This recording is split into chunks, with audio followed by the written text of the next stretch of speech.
Bom dia, a paz do Senhor Jesus, Deus abençoe a todos. Vamos entrar na presença de Deus para mais um culto, com toda a reverência, em nome do Senhor Jesus Cristo, e clamar para que durante a pregação dessa palavra, durante a mensagem, que venha o poder sobrenatural de Deus sobre as nossas vidas, trazendo cura, trazendo libertação, trazendo restauração, transformando vidas, trazendo saúde, vida e vida em abundância.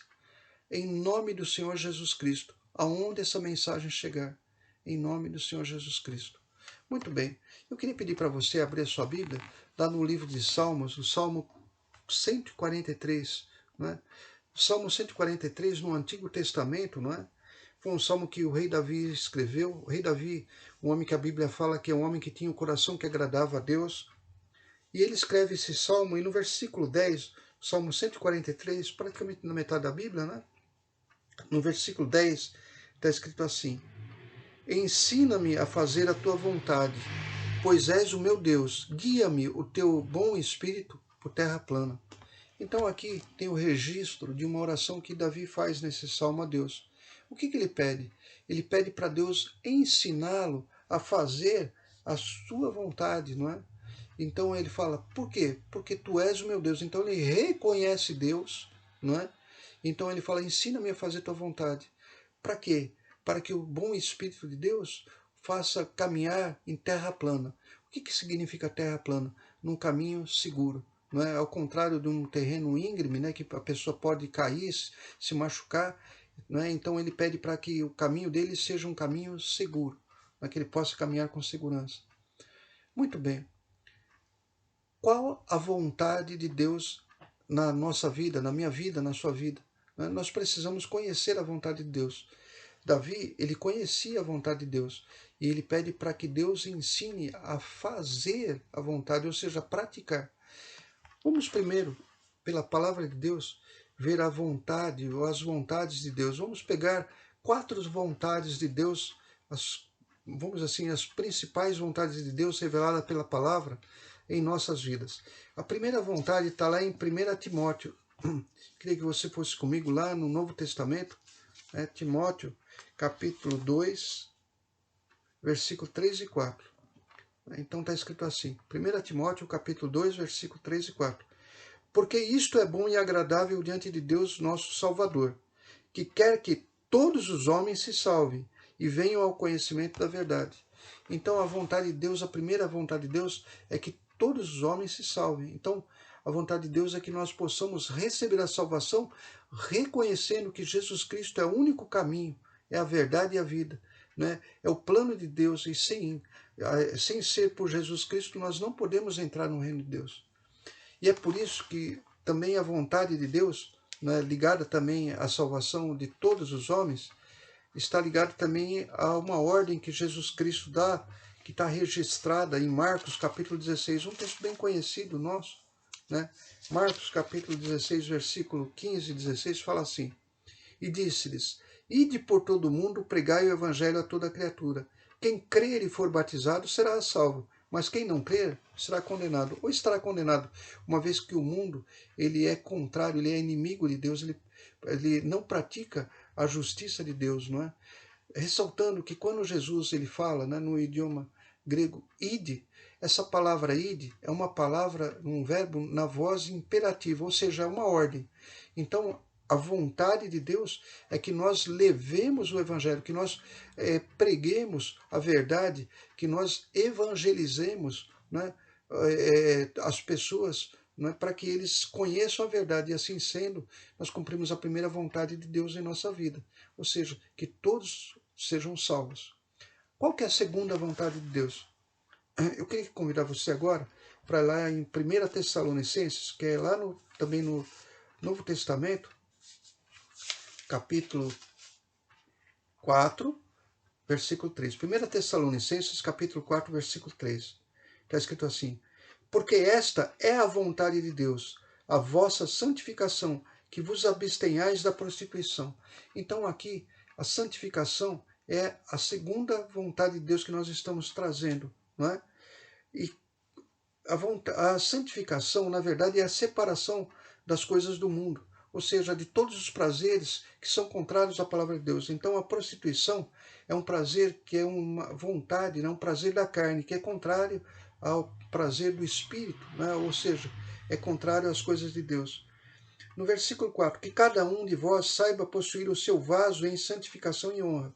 Vaso, a Bíblia, né, toma como corpo, né? O vaso representa o corpo, porque o vaso contém alguma coisa. O nosso corpo contém a nossa alma, o nosso espírito. Então, a Bíblia fala que através do nosso corpo nós honramos a Deus, né? E através da santificação. Versículo 5, não na paixão da concupiscência, concupiscência ou desejo da carne, né? Como os gentios que não conhecem a Deus. Então a Bíblia fala assim, que as pessoas do mundo, não é? As pessoas que não conhecem a Deus, elas seguiam pelo desejo da carne, não é? E nós não podemos nos guiar pelas coisas do mundo. No versículo 6, fala assim, ninguém oprima ou engane o seu irmão em negócio algum, pois o Senhor é vingador de todas essas coisas, como também antes vos dissemos e testificamos. Então, a Bíblia ela fala que santificação também significa não prejudicarmos pessoas. Uma pessoa que busca a santificação, ela não vai enganar seu semelhante, ela não vai de forma nenhuma prejudicar seu semelhante. Não é? No versículo 7, então se conclui, porque não nos chamou Deus para a imundícia, mas para a santificação. Imundícia, essa palavra imundícia significa sujeira do mundo. Imundícia, sujeira do mundo. Ou seja, as coisas contrárias à vontade, à palavra de Deus, não é? Então Deus não nos chamou para a imundícia, mas para a santificação. Essa é a segunda vontade de Deus. Vamos agora em 1 Tessalonicenses aproveitar essa, praticamente está na mesma página, um pouquinho para frente, no capítulo 5, versículo 18. Nós vamos ver a terceira vontade de Deus em nossas vidas. Então, 1 Tessalonicenses, capítulo 5, versículo 18. Em tudo dai graças, porque esta é a vontade de Deus em Cristo Jesus para convosco. Então, dar graças significa reconhecer tudo aquilo que Deus fez em nós e por nós. Ação de graças, ou seja, dar graças, ela nos liga a Deus. Né? Ela distingue aqueles que estão ligados a Deus daqueles que estão separados de Deus, aqueles que se voltaram contra Deus, viraram as costas. Né? Para ficar muito claro, né, isso, eu queria que você fosse comigo também num texto muito conhecido em Efésios, capítulo 5, versículo 20, né, quando o apóstolo Paulo fala assim, dando sempre graças por tudo a nosso Deus e Pai, em nome do nosso Senhor Jesus Cristo. Então aqui é enfatizado a ação de graças como aquilo que nos liga a Deus. Né? Em Colossenses, capítulo 3, né, se você for um pouquinho para frente também, aí de Efésios, você vai encontrar Colossenses. Capítulo 3, versículo 15, fala assim, e a paz de Deus, para a qual também fostes chamados, em um corpo, domine em vossos corações e sede agradecidos.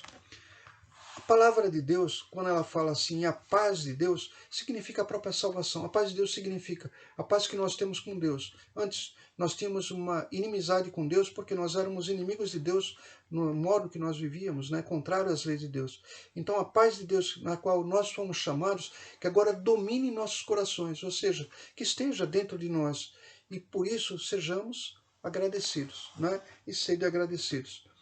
Então, nós concluímos que os ímpios, ou seja, as pessoas que não estão ligadas a Deus, que são contrárias a Deus, elas não glorificam a Deus, ou seja, não dão graças a Deus. A ação de graças, ela glorifica a Deus, ela reconhece a obra de Deus em nossas vidas e por nós, amém? Romanos capítulo 1, versículo 20 fala assim, porque as suas coisas invisíveis, desde a criação do mundo, tanto o seu eterno poder como a sua divindade se entendem e claramente se veem pelas coisas que estão criadas, para que eles fiquem inexcusáveis. A Bíblia fala assim, olha, aqueles que não veem Deus, não é que Deus, está certo que Deus é um espírito e a sua glória não é invisível aos nossos olhos, mas todos aqueles que veem tudo que foi criado, né, eles têm a oportunidade de reconhecer que existe um Criador. Ora, se nós vemos as coisas que foram criadas, é óbvio que nós sabemos que existe alguém que criou um Criador. E quem, olha só, não vê, não reconhece isso, olha só, ele é inexcusável, né? O que é uma pessoa inexcusável? É aquela que não tem desculpa, ele não vai ter desculpa, né? Ah, mas Deus, não, pelas coisas que foram criadas, ele teria, né, a possibilidade de ter visto um Criador, então ele é indesculpável. No versículo 21, porquanto, tendo conhecido a Deus, não glorificaram, né? Como Deus, nem lhe deram graças. Antes, em seus discursos se desvaneceram e o seu coração insensato se obscureceu. Em seus discursos se desvaneceram, quer dizer, eles têm os seus modos de falar, da sua linguagem, ou seja, eles têm a sua forma, né, de viver e não se preocuparam, não é, com a existência de um Criador e render glórias e graças a Ele. Isso, então, é uma marca de quem pertence a Deus, né, ação de graças. Em tudo dai graças. A quarta vontade de Deus, não é que nós pratiquemos o bem. Não é? Então eu queria que você fosse comigo lá em 1 Pedro, não é? Depois de Tiago, lá praticamente no final da Bíblia, né? Você vai ver 1 Pedro, capítulo 2, versículo 15. 1 Pedro, capítulo 2, versículo 15. Porque assim é a vontade de Deus, que fazendo bem, tapeis a boca à ignorância dos homens loucos. Então, a vontade de Deus é que nós possamos fazer o bem, e assim sendo, sermos testemunhas de que nós temos dentro de nós a vida de Deus, não é? Ou seja, a perfeição de Deus, e que as pessoas vejam isso como um testemunho da presença de Deus, não é? E que através do nosso ato de bondade, eles percebam, né, que existe uma força dentro de nós que faz com que nós retribuamos com bem, né, tudo aquilo que muitas vezes é feito, né, contra nós em maldade. Mateus capítulo 25, não é? Essa prática do bem, ela na verdade, ela nos aproxima da perfeição de Deus. Quando Davi ele fala para ensinar a fazer o bem, não é? Ele está pedindo em última análise que ele seja ensinado a praticar o bem. Mateus capítulo 25, né, aqui do versículo 31, né, tem um sermão profético que Jesus faz, ele compara, né, ele ilustra, dizendo de um rei que vai chamar, né, dois tipos de pessoas para serem julgados. Eu vou ler no versículo 34, o que está escrito assim: então dirá o rei aos que estiverem à sua direita: vinde, benditos do meu Pai, possuí por herança o reino que vos está preparado desde a fundação do mundo. Então ele separa em duas partes. Os da direita, ele vai falar assim: vinde, benditos do meu Pai. Agora ele vai falar o que distingue. No versículo 35. Porque tive fome e deste-me de comer, tive sede e deste-me de beber, era estrangeiro e hospedaste-me, estava nu e vestiste-me, adoeci e visitaste-me, estive na prisão e foste ver-me. Então os justos lhe responderão, dizendo: Senhor, quando te vimos com fome e te demos de comer, ou com sede e te demos de beber? E quando te vimos estrangeiro e te hospedamos, ou nu e te vestimos? E quando te vimos enfermo, ou na prisão e fomos ver-te? No versículo 40, está escrito assim: E respondendo o rei, né, lhes dirá: Em verdade vos digo que quando o fizestes a um destes meus pequeninos irmãos, a mim o fizestes. Depois você pode ler, né? Aí aqueles que estão à esquerda, então eles vão para a condenação, né, porque eles não praticaram o bem. No domingo passado, né, eu me lembro que nós falamos justamente a respeito de uma instrução de Jesus Cristo que está lá em Mateus 5, 43, capítulo 5, versículo 43, né, a respeito de fazer o bem. Muitas pessoas, né, entendem assim: olha, eu vou fazer o bem, mas para quem me quer o bem? Eu não vou fazer o bem para qualquer pessoa que não mereça. Então eles pensam assim: fazer o bem para quem merece. Olha o que Jesus vai falar em Mateus 5, 43.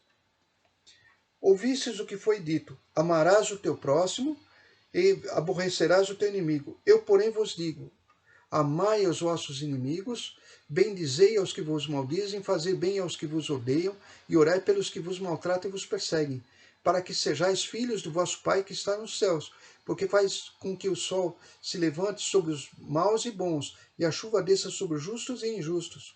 Pois se amardes os que vos amam, que galardão havereis? Não fazem os publicanos também o mesmo? As pessoas do mundo fazem isso. E se saudardes unicamente aos vossos irmãos, que fareis demais? Não fazem os publicanos também assim? Versículo 48. Sede vós, pois, perfeitos, como é perfeito o vosso Pai que está nos céus. Então, a prática do bem, ela nos traz a perfeição de Deus. E essa é uma vontade de Deus, não é? Então, nós trouxemos 4 vontades de Deus, 4 principais vontades de Deus reveladas na palavra. E eu queria só lembrar que Davi, o rei Davi, ele pede, para Deus para ensiná-los a fazer a vontade, não é? E aqui nós vemos Jesus Cristo nos orientando, a como fazer, a vontade de Deus, lá em Lucas. Eu queria que você fosse comigo, Lucas, capítulo 24, versículo 49. Jesus vai dar uma instrução para que nós possamos ser ensinados, para que nós possamos ter o poder de fazer a vontade de Deus. Ele fala assim, Lucas capítulo 24, versículo 49. E eis que sobre vós envio a promessa do meu Pai. Ficai, porém, na cidade de Jerusalém, até que do alto sejais revestidos de poder. Esse poder é o que vai nos ensinar a fazer a vontade de Deus. João capítulo 14, versículo 26, quando Jesus fala do Espírito Santo, ele fala assim, estou lendo João, Evangelho de João, capítulo 14, versículo 26. Mas aquele Consolador, o Espírito Santo, que o Pai enviará em meu nome, este vos ensinará todas as coisas, e vos fará lembrar de tudo quanto vos tenho dito. Vos ensinará todas as coisas. Então, nós sabemos que a nossa vida, ela tem que ter um propósito. E esse propósito é não somente conhecer, mas fazer a vontade de Deus, para que nós possamos andar em um caminho seguro, ou seja, para que nós possamos ter uma caminhada firme, rumo à vontade de Deus. E esse poder, que nós temos que ter é a busca do Espírito Santo como um propósito da nossa própria vida.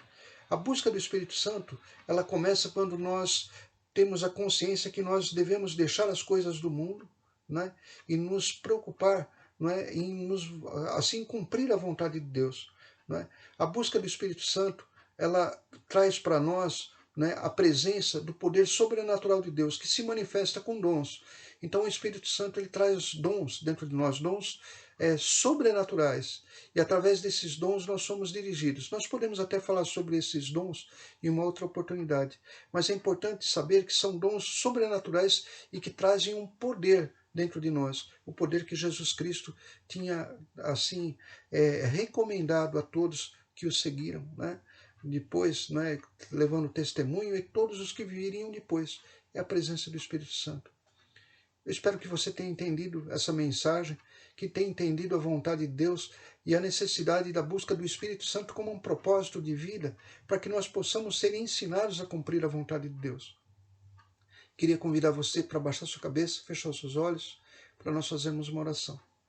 Senhor Deus e Pai, em nome de Jesus, nós aprendemos a Tua vontade pela Tua palavra, meu Pai. Nós vimos 4 das principais vontades Tuas em relação à nossa vida. O Senhor quer que todas as pessoas sejam salvas, todos os homens sejam salvos. E para isso nos comissionou para levar a Tua palavra. A Tua vontade é que nós busquemos a santificação, para honrarmos, meu Pai, a Ti, meu Pai, através de nossas vidas. Pai, a Tua vontade também é que nós tenhamos ação de graças, que nós Te glorifiquemos por tudo aquilo que o Senhor fez em nós, por nós, em nossas vidas. E que nós também possamos fazer a Tua vontade de praticar o bem, meu Pai. E assim sendo, sermos bons testemunhos ou boas testemunhas do Teu poder dentro de nós. Pai querido, muito obrigado. Que venha o Teu poder sobre todas as vidas que ouvirem essa palavra. É o que nós Te pedimos e Te agradecemos. E você que crê, diga amém e graças a Deus. Em nome de Jesus, amém? Lembrando que na igreja de Ribeirão Pires nós estamos tendo culto presencial todos os domingos às 10 horas da manhã, com todas as seguranças, como sempre tenho enfatizado. E todas as pessoas que forem no culto, na presencial, eles não perdem as mensagens dos cultos virtuais, uma vez que ficam gravadas. Os links ficam gravados, tudo fica gravado. E lembrar também que na quarta-feira, às 8 horas da noite, nós temos o nosso grupo familiar e nós já estamos praticamente terminando o estudo que nós fizemos sobre a cura da alma e das emoções. Um estudo que repercutiu bastante, que teve muitas pessoas interessadas e que nós estamos nos últimos, vamos dizer, nas últimas semanas. Então, Que Deus abençoe a todos, um excelente, um ótimo domingo e que nós possamos nos encontrar na quarta-feira, em nome do Senhor Jesus. Amém?